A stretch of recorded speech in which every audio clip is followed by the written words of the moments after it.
Hi there, this is Carl Irwin with a follow-up video. This will actually be short. This is just a follow-up to the discussions that we've been having on U.S. copyright law with respect to virtual instruments, virtual instrument libraries, and the ways that you can read that to understand that nobody is playing a big game of gotcha with virtual instruments and virtual instrument libraries, with um, commercial works or with works that have been open sourced or have CC licenses applied to them, even those with attribution. As we were looking at, there is the fair use doctrine within the U.S. copyright law, which allows for very clear exceptions for the use of these kinds of works in the creation of musical works and the transformative way in which they can be applied, and there is no transference of copyright. The question comes up then is, well, is this does this exist elsewhere? Is it in the European Union agreements? Is it in other nations around the world or international agreements? Well, the one thing you got to understand about international agreements is that not everybody agrees. You're not going to find one kind of blanket agreement. What you have to be on the look for is in your own country, you'll have to read your own laws and see if there's anything that is similar. What you want to look for is do a search on copyright law exceptions. Copyright law exceptions, exceptions to the law. Here we do a search for EU copyright law exceptions, and we find some kind of top response information here. Exceptions in EU copyright law deals with comprehensive redesigning of Article 5. This is something that from what I can see in the information I found, is that they're looking to change these agreements that were part of InfoSoc, which is the Information Society Directive. This is the agreement that is among the EU countries pertaining to exceptions to copyright, and we'll take a look at that here if we check out this under Wikipedia just to get a little bit more information and direction. There's a short explanation here for it.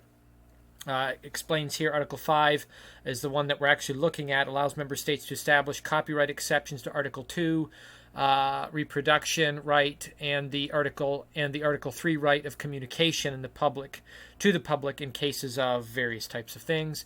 We're looking at this one here, incidental inclusion of a work and other material, which is very much like using a virtual instrument for as a instrument for a new musical work.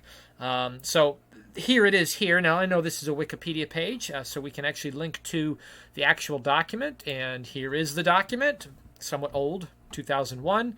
Again, there may be updates that are in the works, so this may have been updated. So you want to check if you live in the EU or if you live in EU member countries or countries that are nearby that might subscribe to agreements that are part of the EU. You want to do some research yourself. In general, I think the point I'm making here is that nobody's playing a game of gotcha with virtual instruments. It just isn't happening. I think that there is a misunderstanding as people look at instrument libraries and forget that they are virtual instruments.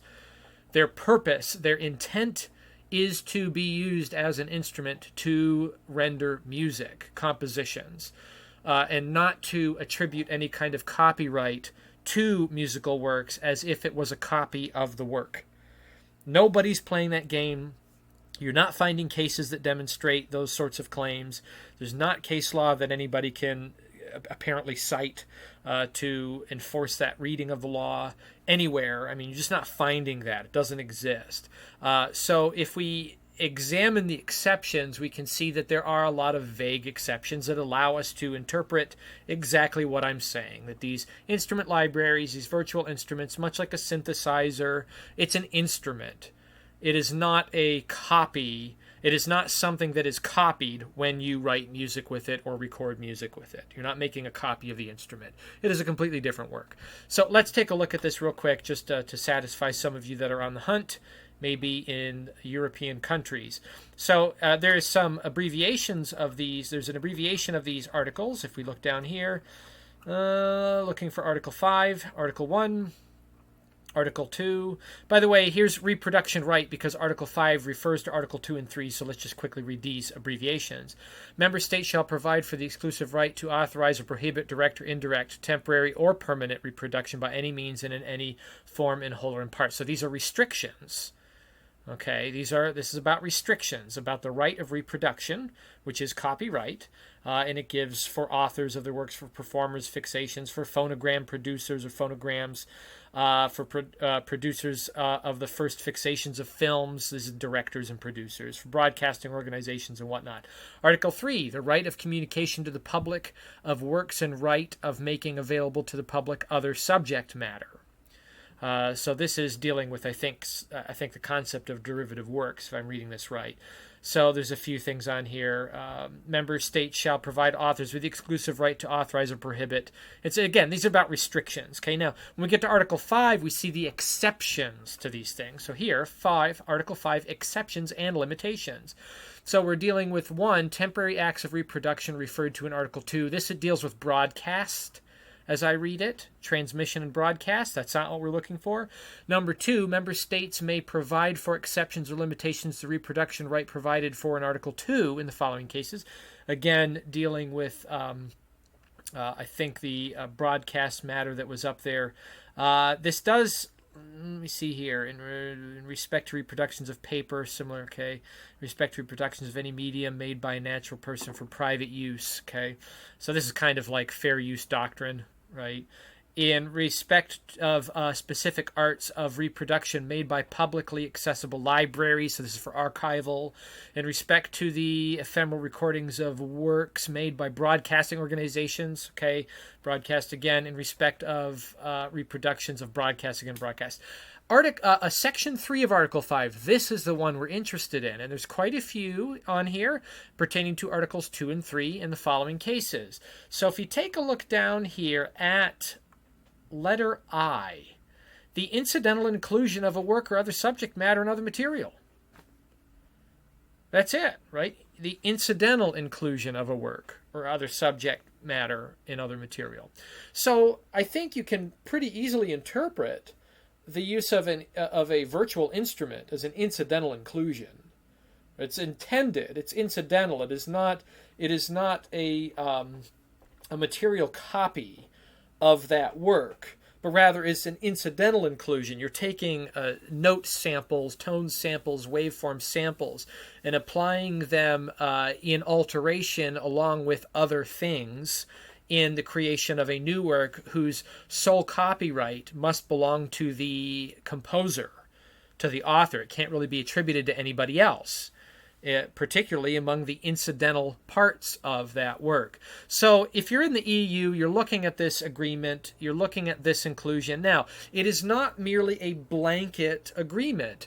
Some countries enact these specifically, and some countries create their own laws that have their own interpretation. And you got to find where you live, look at your own copyright law, search for exceptions to the law. That's what you're looking for within the laws. What are the exceptions to copyright and what is in there?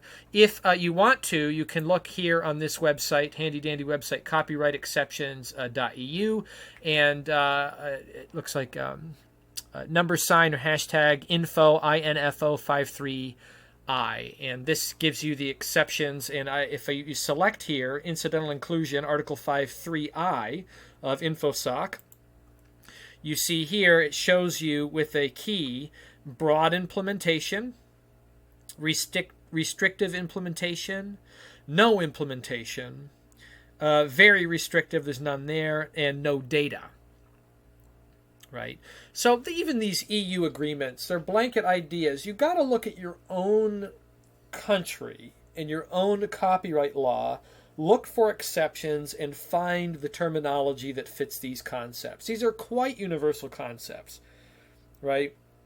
I'm going to say it again. Ain't nobody out there playing a game of gotcha with virtual instruments in music composition. You're just going to have a very hard time. I mean, what kind of evil person, right, really wants to do such a thing? They want to create a virtual instrument so that someone could use it and then they could claim copyright on their musical work. You know, it just doesn't, it doesn't follow logically. I think the reason why we get to that kind of paranoia, it has to do with the concept of the virtual instrument library and the way that we use the word samples.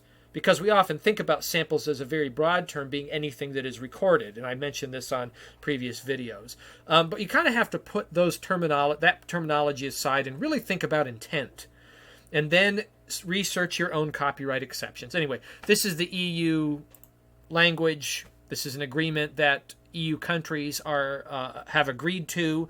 It does not mean that they have to implement these things. It does mean that it is a very broad, easily cataloged and researchable, findable verbiage that explains the limitations, restrictions, and exceptions to kind of a general copyright law. So, United States, Fair Use Doctrine.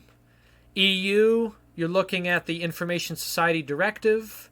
Or you're looking at your own national copyright laws and the exceptions that are therein, which are compatible with these concepts.